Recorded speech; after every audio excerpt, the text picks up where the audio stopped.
नमस्कार दोस्तों, चलिए जानते हैं मध्य प्रदेश के तमाम बड़ी खबरों को केवल 5 मिनट में। लेकिन उससे पहले आप ये वीडियो कहां से देख रहे हैं हमें कमेंट बॉक्स में जरूर बताएं। साथ ही वीडियो को लाइक करके चैनल को सब्सक्राइब जरूर कर दें। जनता की शिकायतों के समाधान में लापरवाही बरतने वाले अधिकारियों पर कार्रवाई की तैयारी है। मुख्यमंत्री जन विश्वास अभियान 2023 के तहत शुक्रवार को पंचशील नगर में आयोजित होने वाले विशेष शिविर को लेकर जिला प्रशासन ने सभी विभागों को सख्त निर्देश जारी किए हैं। केंद्र और राज्य सरकारें समाज के विभिन्न वर्गों के कल्याण के लिए कई तरह की सामाजिक सुरक्षा और आर्थिक प्रोत्साहन योजनाएं चलाती हैं।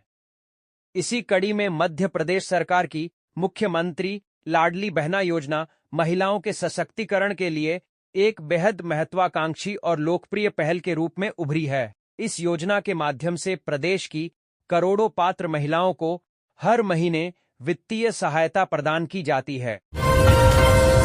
नगर संभाग उत्तर और नगर संभाग केंद्रीय क्षेत्र में आज विद्युत रखरखाव कार्य के चलते सुबह 10 बजे से दोपहर 2 बजे तक बिजली आपूर्ति बाधित रहेगी।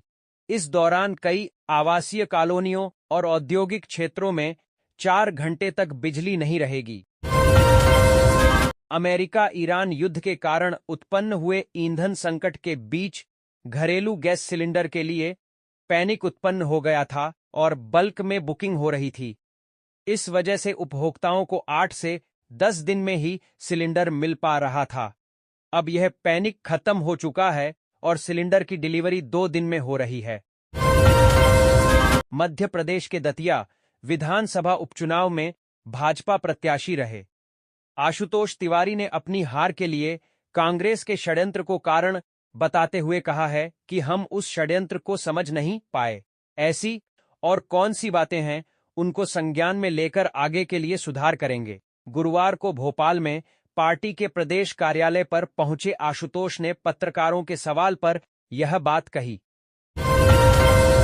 राजस्व वसूली में लापरवाही बरतने वाले 7 जोनल अधिकारी और 31 वार्ड प्रभारियों का वेतन रोक दिया गया है। इसके निर्देश गुरुवार को नगर निगम मुख्यालय अटल भवन में आयोजित समय हाइफन सीमा की बैठक में नगर निगम आयुक्त संस्कृति जैन ने दिए। इसमें जोन क्रमांक 2, 3, 4, 5, 10, 15 तथा 17 के जोनल अधिकारियों एवं इन वार्डों के 31 वार्ड प्रभारियों का वेतन रोकने के निर्देश दिए हैं। दतिया विधानसभा क्षेत्र के उपचुनाव में पराजय के बाद भाजपा के सामने दतिया में नरोत्तम मुक्त जिला दतिया में नए सिरे से संगठन की संरचना और जिलाध्यक्ष का चयन बड़ी चुनौती माना जा रहा है। दतिया जिलाध्यक्ष की कमान सौंपने के लिए भाजपा प्रभावशाली चेहरे की तलाश कर रही है, जो कि संगठन को मजबूत करने के साथ पूर्व गृहमंत्री के प्रभाव के सामने मजबूती के साथ खड़ा रह सके। देश के अर्जा क्षेत्र को आत्मनिर्भर बनाने और ग्रामीण अर्थव्यवस्था को नई गति देने के उद्देश्य से प्रधानमंत्री नरेंद्र मोदी की अध्यक्षता में हुई केंद्रीय कैबिनेट की बैठक में एक ऐतिहासिक निर्णय लिया गया है। सरकार ने 23,731 करोड़ रुपए के कुल परिव्यय के साथ गोबर्धन योजना को व्यापक रूप से लागू करने की स्वीकृति दे दी है। इस योजना का मुख्य उद्देश्य कृषि अवशेषों, पशुओं के गोबर और शहरी जैविक कचरे से कंप्रेस्ड बायोगैस सीबीजी का निर्माण करना है। मुख्यमंत्री डॉक्टर मोहन यादव ने कहा है कि यशस्वी प्रधानमंत्री नरेंद्र मोदी के कार्यकाल में सभी वर्गों के लोगों को जनकल्याणकारी योजनाओं का लाभ मिल रहा है। उनके नेतृत्व में दुनिया में भारत की प्रतिष्ठा स्थापित हुई। प्रधानमंत्री मोदी ने अंत्योदय और जनकल्याण के लिए अनेक महत्वपूर्ण निर्णय लिए हैं। प्रदेश सरकार का मुख्यमंत्री जन विश्वास अभियान शुक्रवार से शुरू होगा। यह अभियान 8 जनवरी 2027 तक चलेगा। इसके तहत नगर निगम क्षेत्र में प्रत्येक शुक्रवार जनप्रतिनिधि और अधिकारी मैदानी भ्रमण कर आमजन से सीधे संवाद करेंगे तथा उनकी समस्याओं का मौके पर निराकरण करने का प्रयास करेंगे। मॉडल हिमांशी शर्मा ने पुणे में आयोजित राष्ट्रीय सौंदर्य प्रतियोगिता miss India empress of the nation का खिताब जीता है। अपनी इस उपलब्धि पर हिमांशी ने कहा कि 2017 में जब मानसी छिल्लर मिस वर्ल्ड बनी, तभी मैंने ठान लिया था कि मॉडलिंग फील्ड में मैं भी कुछ करके दिखाऊंगी। माता पिता के सहयोग से मैं यह खिताब जीत पाई। संस्कार कांवड़ यात्रा एवं गुप्तेश्वर शाही सवारी यात्रा के मद्देनजर जबलपुर शहर के स्कूलों में 10 अगस्त सोमवार को विद्यार्थियों के लिए अवकाश घोषित किया गया है।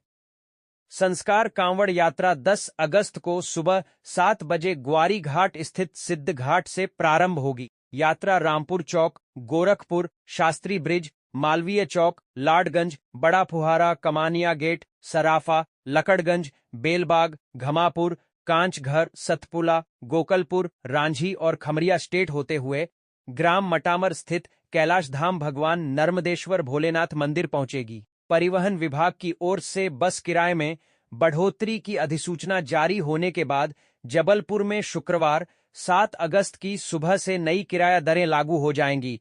पहले बस ऑपरेटर एसोसिएशन ने सोमवार से किराया बढ़ाने की बात कही थी, लेकिन गुरुवार को हुई एथनॉल उत्पादन के लिए एफसीआई द्वारा आवंटित चावल की सप्लाई को लेकर जबलपुर में भी गड़बड़ी सामने आई है। एफसीआई भारतीय खाद्य निगम ने वेयरहाउस से बड़ी मात्रा में चावल एथनॉल प्लांट के नाम पर उठवाया, लेकिन उसका पूरा स्टॉक निर्धारित प्लांट तक नहीं पहुंचा। मध्य प्रदेश के गौरवशाली इतिहास, सांस्कृतिक विरासत, पर्यटन स्थलों और प्राकृतिक संपदा से विद्यार्थियों को परिचित कराने के उद्देश्य से मध्य प्रदेश पर्यटन क्विज 2026 का आयोजन शुक्रवार को पीएम श्री एमएलबी स्कूल में किया जाएगा। प्रतियोगिता में जिले के 303 विद्यालयों के 909 छात्र छात्राएं भाग लेंगे। लिखित परीक्षा के आधार पर चयनित 6 स्कूलों की टीमें अंतिम मल्टीमीडिया राउंड में अपनी प्रतिभा का प्रदर्शन करेंगी। महिला एवं बच्चियों की सुरक्षा के लिए चलाए जा रहे गरिमा अभियान के तहत गुरुवार को महिला पुलिस अधिकारियों ने शक्ति टास्क फोर्स के साथ स्कूलों के आसपास सघन कार्रवाई की। इस दौरान स्कूलों के बाहर घूम रहे मनचलों, संदिग्ध युवकों और बिना हेलमेट, बिना नंबर प्लेट व टूटी नंबर प्लेट वाले वाहनों के साथ घूम रहे युवकों की जांच कर कार्रवाई की गई।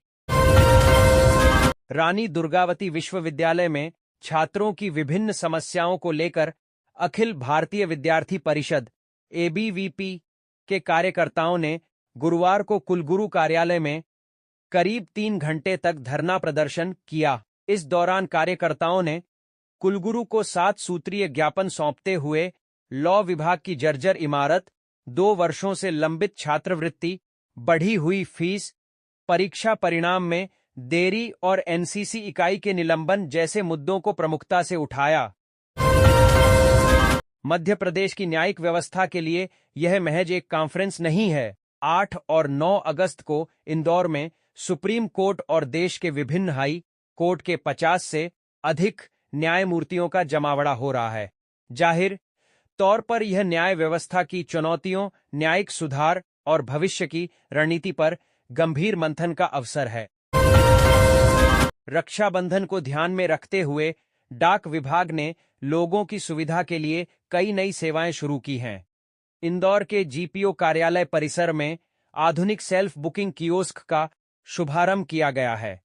इस सुविधा का उद्घाटन गुरुवार को पोस्टमास्टर जनरल इंदौर परिक्षेत्र गौरव श्रीवास्तव ने किया। इंदौर संभाग के बदनावर के पास भैंसोला में पीएम मित्रा पार्क का निर्माण कार्य शुरू होगा। करीब 2156 एकड़ में बन रहे इस टेक्सटाइल पार्क में अब तक पहले और दूसरे चरण में 1100 एकड़ से ज्यादा जमीन उद्योगों को आवंटित की जा चुकी है। निवेशकों की बढ़ती रुचि को देखते हुए अब तीसरे चरण में जमीन आवंटन की तैयारी मप्र इंडस्ट्रियल डेवलपमेंट कॉर्पोरेशन एमपीआईडीसी ने शुरू कर दी है। इंदौर आरटीओ MP9 में वाहनों के खास और फैंसी नंबरों की ई नीलामी का अनोखा रिकॉर्ड बना है। 2022 में ऑनलाइन ऑक्शन शुरू होने के बाद पहली बार ऐसा हुआ कि गुरुवार शाम 5 बजे बंद होने वाली बोली लगातार चलते रहने के कारण 5:58 बजे 58 मिनट अतिरिक्त तक जारी रही। इंदौर एयरपोर्ट पर राजस्व खुफिया निदेशालय DRI द्वारा सोने की जब्ती के मामले में प्राथमिक जांच से बड़ा खुलासा हुआ है। इस सिंडिकेट का मास्टरमाइंड इंदौर का ही एक सर्राफा कारोबारी है जो लंबे समय से सक्रिय था और जिसने एयरपोर्ट के भीतर अपना एक मजबूत नेटवर्क तैयार कर रखा था। बाईपास पर रोज के ट्रैफिक जाम से निपटने के लिए कनाड़िया रोड जंक्शन पर प्रस्तावित एक 50 करोड़ रुपए का डबल डेकर ब्रिज प्रोजेक्ट तकनीकी अड़चनों और अत्यधिक लागत के कारण रद्द कर दिया गया है। अब कनाड़िया रोड बिचौली हप्सी और MR-9 जंक्शन पर MR-10 की तर्ज पर 6 लेन ग्रेड सेपरेटर अंडरपास बनाने की तैयारी है। महिला सुरक्षा और नशे के खिलाफ संयुक्त रणनीति तैयार करने के उद्देश्य से शुक्रवार 7 अगस्त को इंदौर में अहम बैठक आयोजित होगी। इसमें गुजरात, राजस्थान, महाराष्ट्र तथा केंद्र शासित प्रदेशों के पुलिस महानिदेशक DGP शामिल होंगे। गांधी चिकित्सा महाविद्यालय में सीनियर और जूनियर रेजिडेंट पदों के लिए स्क्रूटनी और साक्षात्कार 10 अगस्त को सुबह 10 बजे आयोजित किया जाएगा। अधिष्ठाता कार्यालय से जारी सूचना के अनुसार सभी उम्मीदवारों को गांधी मेडिकल कॉलेज के एडमिन ब्लॉक के तृतीय तल पर तय समय पर उपस्थित होना होगा। संत हिरदाराम नगर में निर्माणाधीन एलिवेटेड ब्रिज का काम मंद गति से चलने से बाजार में ट्रैफिक अव्यवस्थित हो गया है। आवाजाही प्रभावित होने से व्यापारियों को त्योहारी सीजन में कारोबार प्रभावित होने की चिंता सता रही है। डबल डेकर एलिवेटेड ब्रिज के पिल्लरों पर आधुनिक तकनीक से कंक्रीट विंग लगाने का काम 2 माह पहले शुरू हुआ था। ब्रिज 93 पिल्लरों पर खड़ा किया जा रहा है। अभी तक केवल 12 पिल्लरों पर ही कंक्रीट विंग लगाए गए हैं। सुप्रीम कोर्ट में हुई हालिया सुनवाई के बाद नगर निगम ने अब पूरे शहर में आवासीय क्षेत्रों में संचालित व्यावसायिक गतिविधियों और अन्य निर्माण संबंधी अनियमितताओं के खिलाफ व्यापक अभियान शुरू करने का निर्णय लिया है। अब नगर निगम सीमा की सभी 6 विधानसभा क्षेत्रों में एक साथ सर्वे कर नियमों का उल्लंघन करने वालों के खिलाफ कार्रवाई की जाएगी। मध्य प्रदेश के सरकारी स्कूलों में वर्ष 2005 से 2009 के दौरान पदस्थ हुए लगभग 75,000 शिक्षकों के प्रमोशन की राह आसान करने के लिए राज्य सरकार ने सुप्रीम कोर्ट का रुख किया है। स्कूल शिक्षा विभाग ने शीर्ष अदालत में एक पूरक अर्जी दाखिल कर गुहार लगाई है कि 2005 और 2008 में आयोजित संविदा शाला शिक्षक श्रेणी 2 पात्रता परीक्षा को ही शिक्षक पात्रता परीक्षा टी के समकक्ष मान्यता दी जाए। सुवासरा नगर के तहसील रोड से पुराने बस स्टैंड की ओर जाने वाले मार्ग पर प्रस्तावित CC रोड निर्माण और मोहर्रम जुलूस के पारंपरिक रूट को लेकर बढ़ा विवाद अब सीधे पुलिस कार्रवाई तक पहुंच गया है। शासकीय कार्य में अड़चन डालने, सार्वजनिक मार्ग अवरुद्ध करने और चक्काजाम करने के मामले में सुवासरा पुलिस ने कार्रवाई की है। जिले के सरकारी स्कूलों में पढ़ने वाले बच्चों की सुरक्षा और परिवहन व्यवस्था को लेकर एक बार फिर गंभीर सवाल खड़े हो गए हैं। देवरी कलां मसमासी मार्ग पर शुक्रवार को शासकीय संदीपनी उच्चतर माध्यमिक विद्यालय रामनगर की स्कूल बस बीच रास्ते में डीजल खत्म होने के कारण अचानक बंद हो गई। बस में सवार दर्जनों छात्र छात्राएं सुनसान सड़क पर उतरने को मजबूर हो गए और काफी देर तक मदद का इंतजार करते रहे। नीट की काउंसलिंग कराने ने आए 19 वर्षीय युवक के अपचातईपा से अचेंचते परिवार में हड़कंप मच गया। गुरुवार दोपहर शिवम कंप्यूटर के पास से युवक बाथरूम जाने की कहकर निकला और वापस नहीं लौटा। बहन की शिकायत पर देहात थाना पुलिस ने गुमशुदगी दर्ज कर तलाश शुरू कर दी है। पन्ना टाइगर रिजर्व के कोर जोन में नियम विरुद्ध बनवाए गए रिसॉर्ट के मामले में पूरी रिपोर्ट के साथ मध्य प्रदेश के प्रधान मुख्य वन संरक्षक वन्यजीव डा शमिता राजौरा ने टाइगर रिजर्व के डिप्टी डायरेक्टर वीरेंद्र पटेल को तलब किया है। इससे रिसार्ट मामले में कार्रवाई की संभावना जताई जा रही है। नटेरन विकासखंड के ग्राम पिपलधार स्थित शासकीय एकीकृत उच्चतर माध्यमिक विद्यालय में कक्षा 6वीं और 7वीं की छात्राओं की बेंच से पिटाई करने के आरोपों में घिरे सामाजिक विज्ञान के शिक्षक राम प्रसाद अहिरवार को शिक्षा विभाग ने निलंबित कर दिया है। प्रदेश के सरकारी स्कूलों में कार्यरत करीब 70,000 प्राथमिक और माध्यमिक शिक्षकों के लिए विशेष शिक्षक पात्रता परीक्षा टीईटी सितंबर के अंत या अक्टूबर में आयोजित की जाएगी। इस संबंध में स्कूल शिक्षा विभाग ने कर्मचारी चयन मंडल ईएसबी को प्रस्ताव भेज दिया है। विभाग ने परीक्षा का सिलेबस भी ईएसबी को उपलब्ध करा दिया है। मध्य प्रदेश के मुख्यमंत्री मोहन यादव ने शुक्रवार को छिंदवाड़ा में मुख्यमंत्री जन विश्वास अभियान शुरू किया और कलेक्टर ऑफिस में लोगों की शिकायतें सुनते हुए 3 अधिकारियों को सस्पेंड कर दिया। जन विश्वास अभियान के तहत जनप्रतिनिधि अपने निर्वाचन क्षेत्रों में लोगों से बातचीत करेंगे। उल्लेखनीय है कि छिंदवाड़ा कांग्रेस के वरिष्ठ नेता कमलनाथ का पूर्व लोकसभा निर्वाचन क्षेत्र रहा है। प्रदेश में 4 अगस्त से चल रही पटवारियों की हड़ताल के खिलाफ मप्र हाई कोर्ट में जनहित याचिका दायर की गई है। याचिका में हड़ताल के कारण आम नागरिकों को हो रही परेशानी का हवाला देते हुए इसे समाप्त कराने के लिए हस्तक्षेप की मांग की गई है। याचिका पर जल्द सुनवाई होने की संभावना है।